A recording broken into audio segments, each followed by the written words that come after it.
Now is the case and our tradition at the end of the summit to reveal the summit mural that we've all made together. And I have the honor of welcoming Chad Eric Smith from Mural Arts Philadelphia to do just that.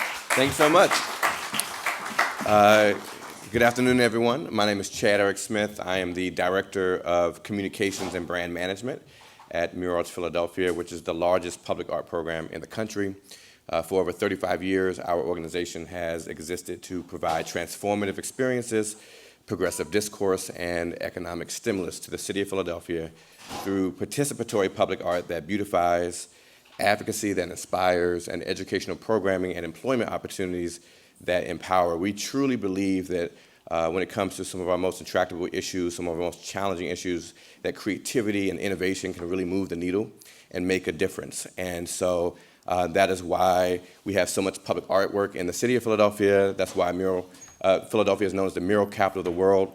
And that's why we have so many social service or departments in our organization, including Porchlight, which is in partnership with the city of Philadelphia's Department of Behavioral Health and Disability Services. So I wanted to show you all this really cool design that was a way to inject creativity and a way to get folks thinking about creative solutions to increasing access to mental health.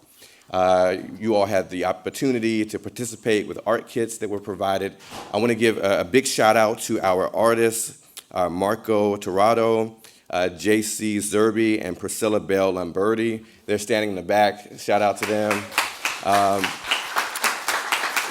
These amazing artists are really change agents, and they were able to take your ideas and place them into this really amazing final piece. You'll also be able to see it later online as well. So here it is. You can see mental illness is not a crime, and you see all of the co-creation there. And so it's just really exciting to be able to see ideas come into fruition in the form of art. And again, Philadelphia is the mural capital of the world. We have over 4,000 pieces of public artwork. It's more than the paint on the wall. There's so many stories. So many people have been changed as a result of it. For example, we combat recidivism through artwork by giving folks a job and the dignity of a job, and to be able to help beautify the city and have ownership stake in it as well. And so this is an example of what collaboration and participatory public art can do. And the great thing about artwork that's so participatory and so accessible is just that, it's accessible, right? Philadelphia is the largest outdoor art gallery, and it's not behind walls. People can walk up and see it. So definitely go on our tour. We have a tour at 1:30. It's an intimate 90-minute tour, Center City tour, first come, first serve. You can register via the Eventbrite on the app with the link. There's also a live virtual tour at the same time, and the link is in your app as well. And also visit us at muralarts.org and follow us on social media at Mural Arts. Shout out again to our artists, Marco, J.C. Zerby, and Priscilla Bell. Thank you all so much. Wow, that's, I really love that. I guess I'll look at that, Bill, as you are coming to the stage and offering some closing remarks for our third annual summit. Dr. Carson?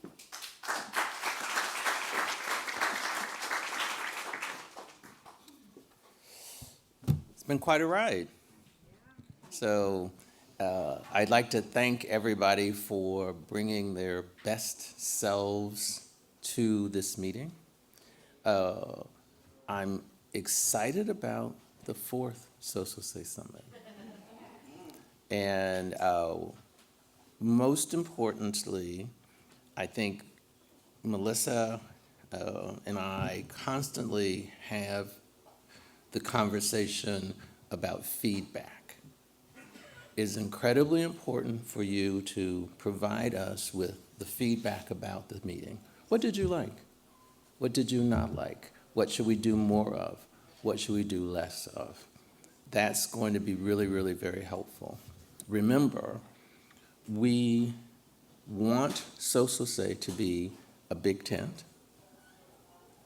That means everybody can come under. So that's the meaning there.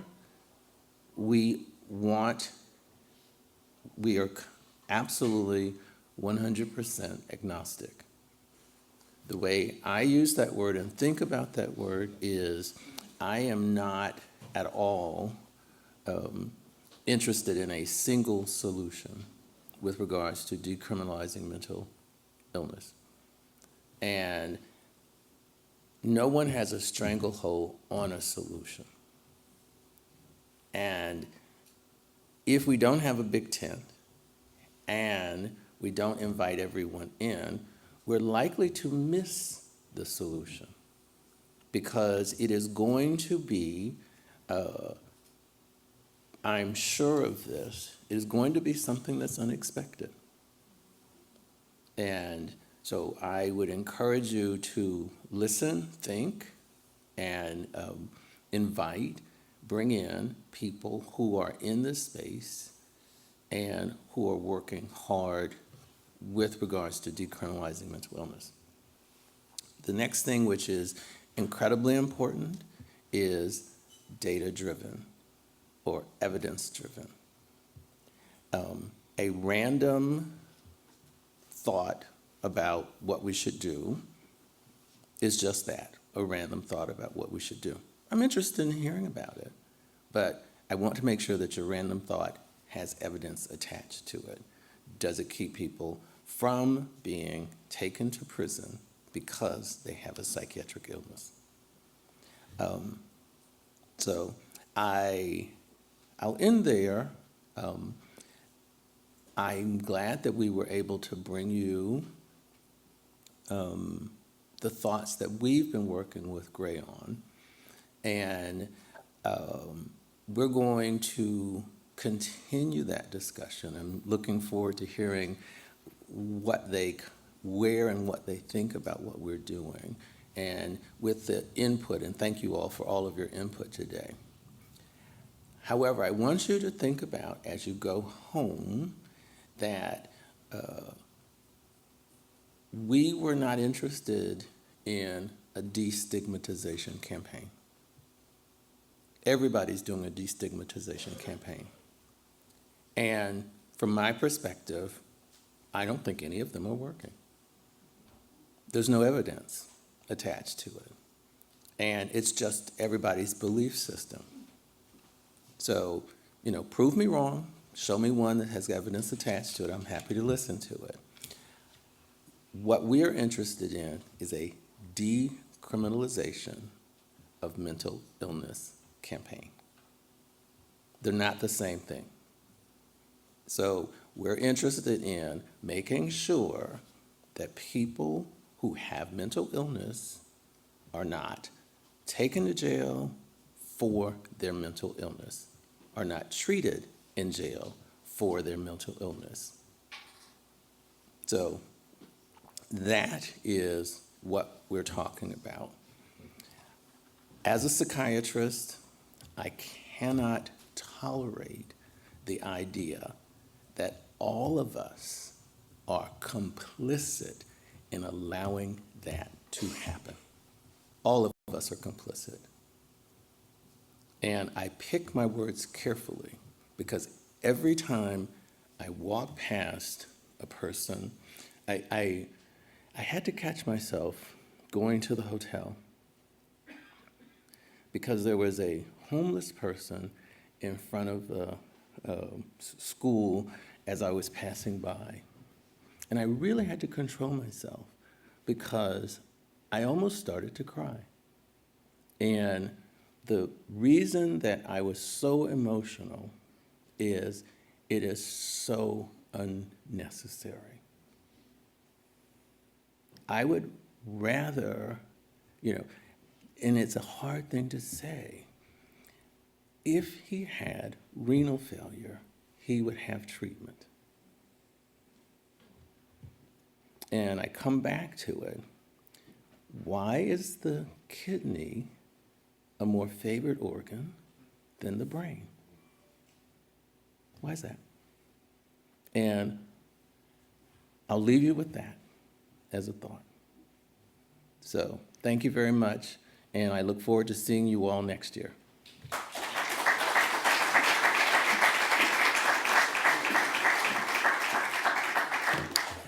As always, Bill, you're a very hard act to follow, so thank you for that.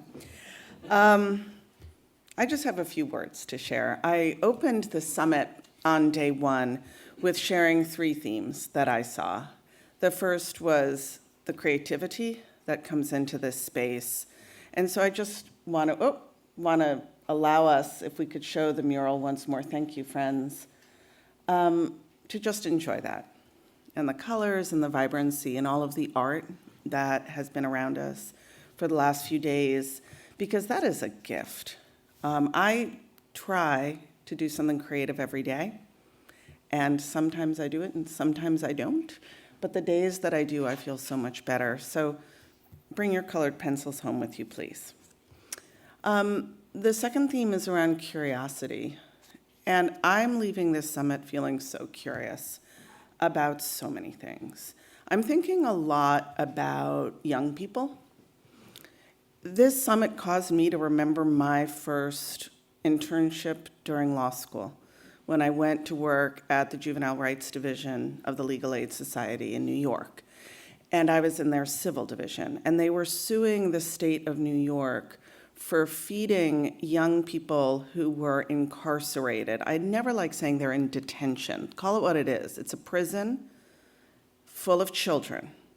And they were feeding them something called Nutriloaf, that is as disgusting as the word sounds.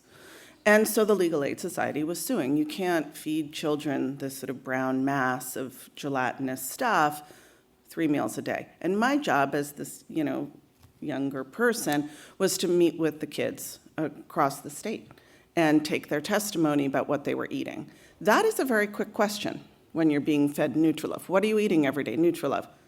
Well, now I still have an hour with someone who is being held, often in a cage, all day long, and they're 15 or 14 years old. So I, as many of you know, I like people, and I'm with you, Doug. Every detail is a story. So I took that time to be a compassionate listener. And what I learned in that first year of law school was that our prisons and jails really do function as holding places for people with deep trauma, with mental health issues. And yet I went on to become a lawyer in that system. Why? So because I grew up here. So this is an image of the Henry Street Settlement House on Manhattan's Lower East Side.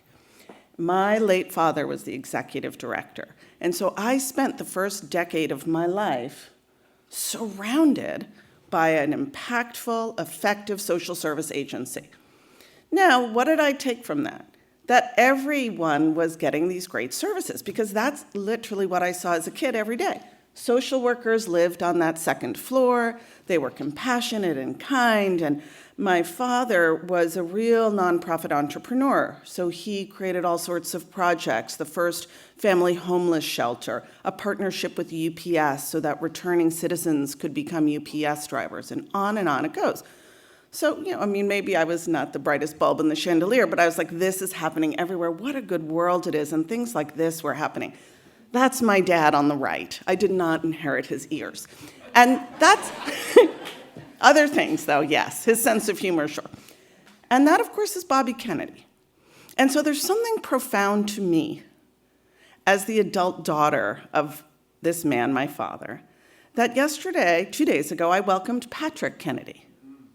Because all of our work is intergenerational. And you're all sitting here because something about your parents make you who you are, and the best selves that you brought into this room. And those of us with teenagers and children, I want to say this, you too are passing down marvelous things.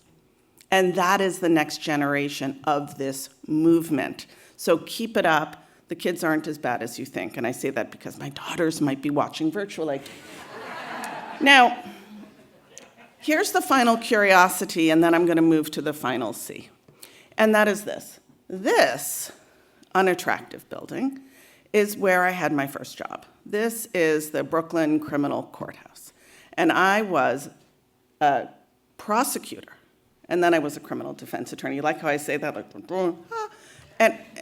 and I thought it would really feel that way, as my voice indicates. But I actually hated both of those jobs.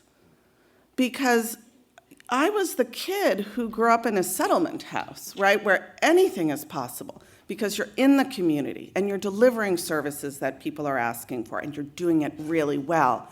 And then you're suddenly in this system and you're like, how did everyone end up here? Why isn't there more social service? Why isn't there more access to service?